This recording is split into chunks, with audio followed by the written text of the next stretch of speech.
You've been selected for a deep recon and sabotage mission behind Iranian lines. This is a small recon team op. No support, no fallback, you make it out or you don't. Mission codename, Phantom Ember. Time is 0430 Zulu.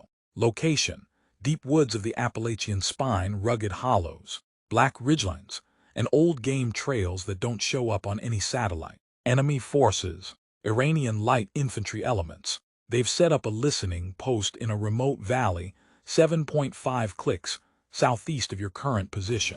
Their tech is sharp thermal drones, motion sensors, and encrypted comms, but they don't know the land like we do. Your objectives are as follows. 1. Land navigate to checkpoint Alpha, using nothing but a topographic map and compass. GPS is compromised. Assume all electronic signals are monitored. This is analog nav only. You'll follow elevation lines and dead reckon by pace count. 2. Once you've reached high ground above the valley, you'll establish a hidden radio relay site. This will allow our forces to push long-range encrypted comms through the mountains without being traced. 3. Conduct a visual recon of the Iranian uplink station. Bonjour, bienvenue à la maison. Je m'appelle Operation Port. Aujourd'hui, we are going to be doing Operation Phantom Ember. Now, this is all post-credit. This is just edits and stuff. I'm going to go over kind of how it went, what we did, just a basic overview. Think of it as a kind of after-action report. So we're getting out the gate. Mission is do some recon on enemy territory. We're going deep in the bush, deep in the forest. I got one other player with me. There was supposed to be 2 other players as well as him, so 4 people total. But that's how it is. If you guys know when you try to organize anything like this, the simple fact is if you are supposed to have 10 people, you're probably going to end up going solo. That's just how it is. A lot of people don't show up or they get scared or whatever. But we had a newcomer, that's why he's not in military garb or whatever. And for instance, this isn't no militia activity, nothing like that. We're just LARPing, we're just role-playing, crap like that. But, he's got blue jeans on and stuff. I'm in my full garb. But he's new, I'm teaching him. He agrees with the cause and everything. So essentially right there, if you've seen, I sent him up the hill because there was actually civilians in the field, as you heard in that brief. It did mention there was civilians in the AO in the area of operations, so I don't like freaking people out. I'm in full military kit right now, TAPS panel on my rig, all that. So we just start sneaking around the field.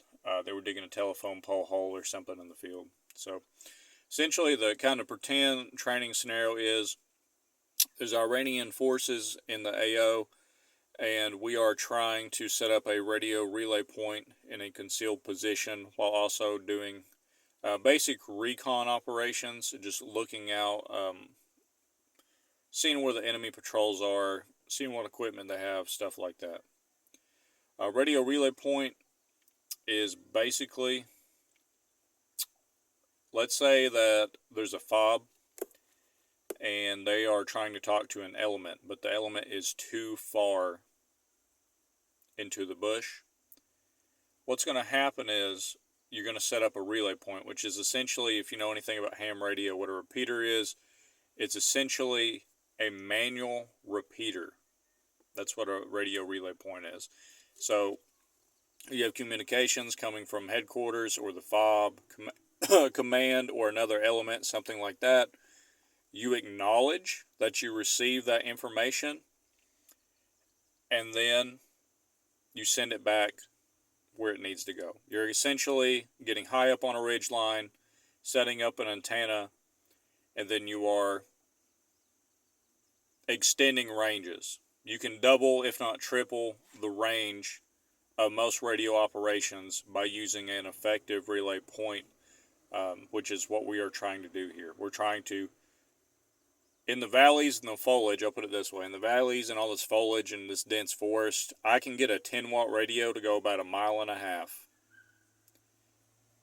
on basic ham radio frequencies. That's not even GMRS. GMRS is like half a mile on 10 watts. Just how thick. And if you didn't know, trees, brush, vegetation, the wood in trees, they actually absorb radio waves, which is kind of crazy. The ground, the dirt will actually reflect them. However, the trees will absorb them. So we're trying to get to the highest possible elevation in our area. I had to take my hat off here because I was dying. I haven't even got to the point to make this point yet, but it was humid. It just had got done raining. The first rain out of a heat wave. It rained for like 15 minutes and just had let up. So it was super humid and super hot. It was scorching. I literally had to take 2 or 3 breaks just to get where we were going. I mean, it was terrible. Oh, 3 or 4, I think, actually. But I'm trudging up this hill. Like I said, we're getting to the highest elevation we can possibly climb to in the area to set up this radio. And you can kind of see here, you can see him going. I'm sitting down on a stump. So when I look up, that's my head being level with the ground. Or just level in general. You see how straight up that is? I really still don't think the cameras do it justice, or does it justice.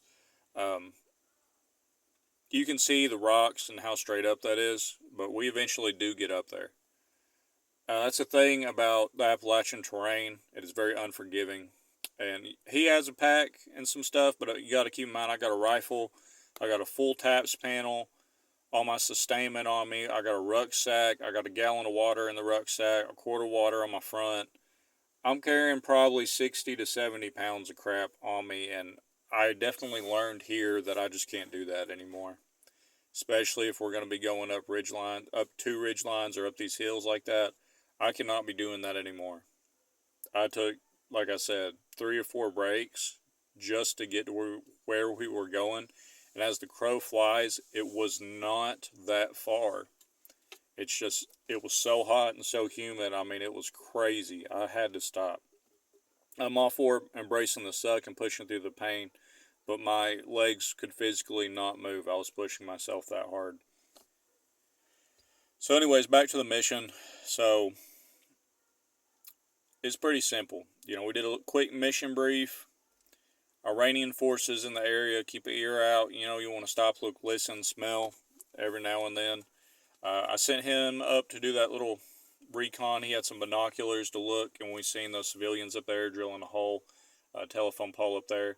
So we went around the field and did that way. Here I am, finally getting enough energy to climb this cliff. I'm having to hold on to tree roots and stuff like that just to get up this literal wall.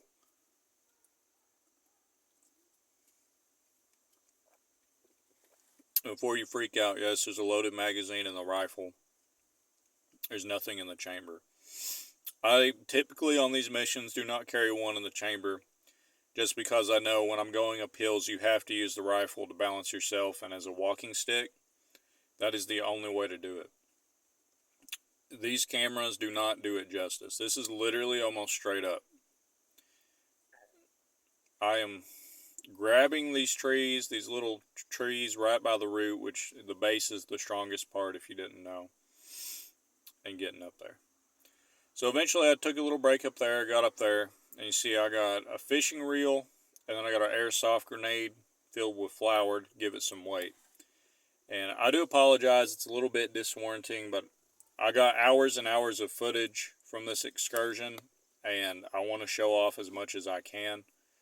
So it's very, I do apologize if it's disorienting. But essentially what I have a fishing reel, no pole, just a reel, 30-pound test line, and then I have a weight, or in this case it's an airsoft grenade with flour in it to give it some weight. And I throw it way up in the tree. And the goal is to get the fishing line over a branch using the weight, have it come down on the other side. You see there, I had my foot on the reel, so I got the weight over. Then I cut the line, and then I tied it on the end of the antenna. I had my friend that went with me. I have him down there holding the counterweight, and you're about to see the antenna just magically float. And it's not floating. He's just pulling it up in the tree. So we're getting a good we're already up on the highest ridge in the area, way up on this rock. However, we're about to add an extra probably 60 or 70 foot, if not more. I was able to actually throw it up in the top of a tree pretty much. Not the exact top, but pretty close. So right now we're just trying to work the line, make sure that nothing's going to get hung. And then you should see in a second, you're going to see the antenna just start getting pulled. There we go. Okay. I think we got stuck. All right, there we go. So he's inching that up, and I'm feeding the coax, making sure it's good. We're getting the extra, I said 60 to 80 foot, somewhere in there. I don't have exact measurements. That's about 100 foot of coax, give or take.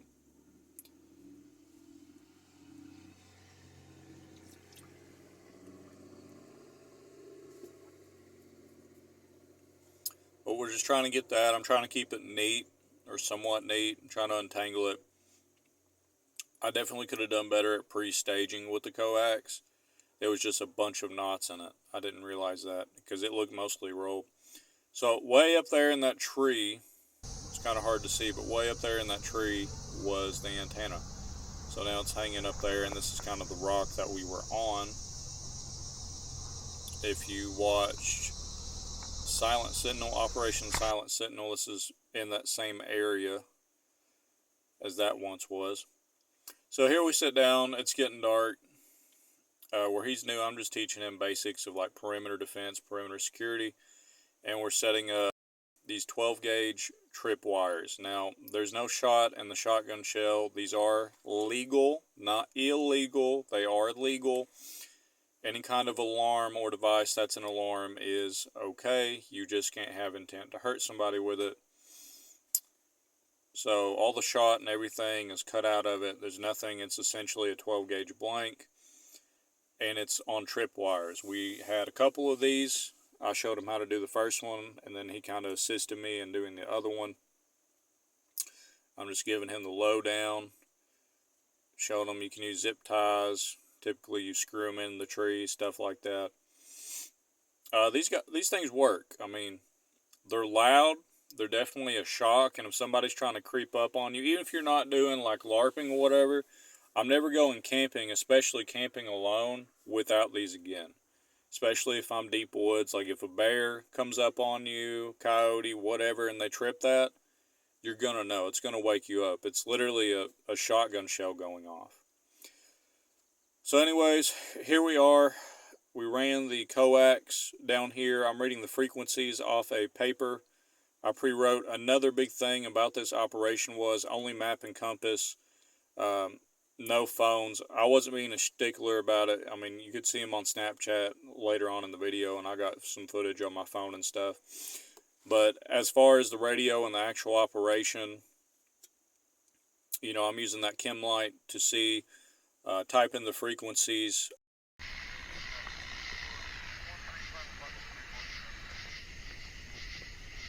If I would have brought an adapter,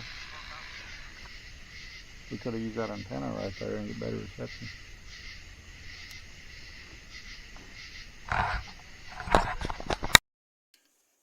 And here we are just kind of setting up a little shelter because it was about to rain. It was giving thunderstorms that night.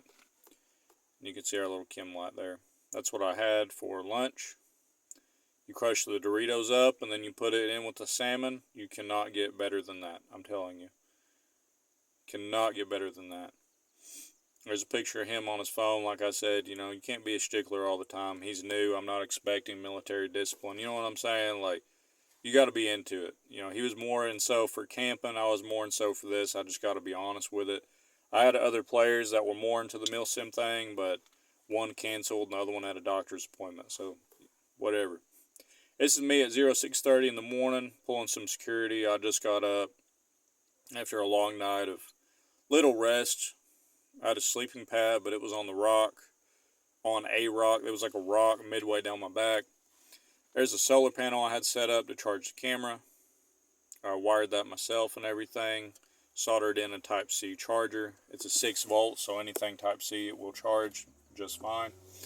But here's me just getting my time in the morning, listening to the birds, drinking some caffeinated beverage I brought along with me, and just chilling.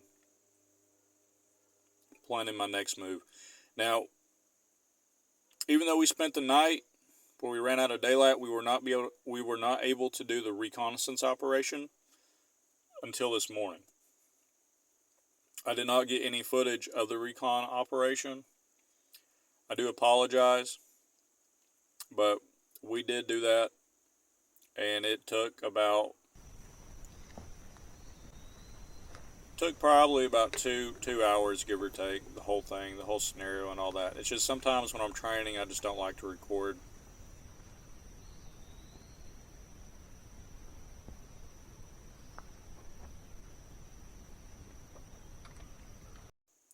That's the thing, especially with this channel. Like, I like to record and make it cinematic, but also I can't go out every day and train. I don't get paid to train. I'm using all my own resources. I want to get the most out of it. So it's like, do I need to stop what I'm doing and put the camera here and put the camera there? Or do I actually want to get to training? See? And it's not that I don't care about my viewers or anything like that. I just really hope you guys understand that. I love you guys. Thank you so much for the support, and I appreciate you. It's just sometimes, especially when I spend a week planning stuff out, like a reconnaissance op or something, I'm just going to do it.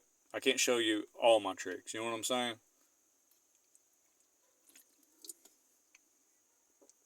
So there's me. I'm about to actually look at this map and compass and just figure this out. I'm shooting azimuth. Like I said, I'm right on top of the radio relay point or where we slept. The overhang where we slept is right under me. I'm looking at the map. I'm about to shoot my azimuth. I'm just orientating myself right now, trying to figure out exactly where we are. Like I said, map and compass only. I'm not allowed to use phone GPS or anything of the sort. I hold myself to very high standards when it comes to that, and unless I get like in a dire situation, I do not look at my phone GPS. So here I am, I'm shooting my little azimuth, getting my little degrees where I need to go, stuff like that. Get my ranger beads out, about to head out and go do that reconnaissance op. And here we go. So now we're packing up. So we did the recon op and came back. I do apologize for not recording that.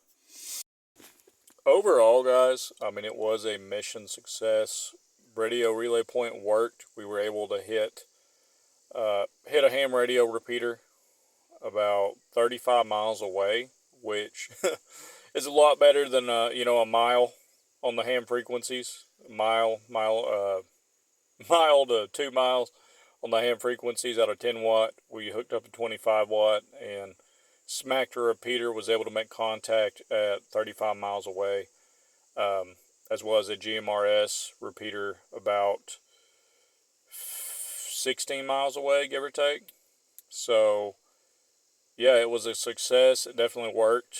And another thing I want to say is, especially where he's brand new to this whole space, I was not doing 100% when it comes to like security measures.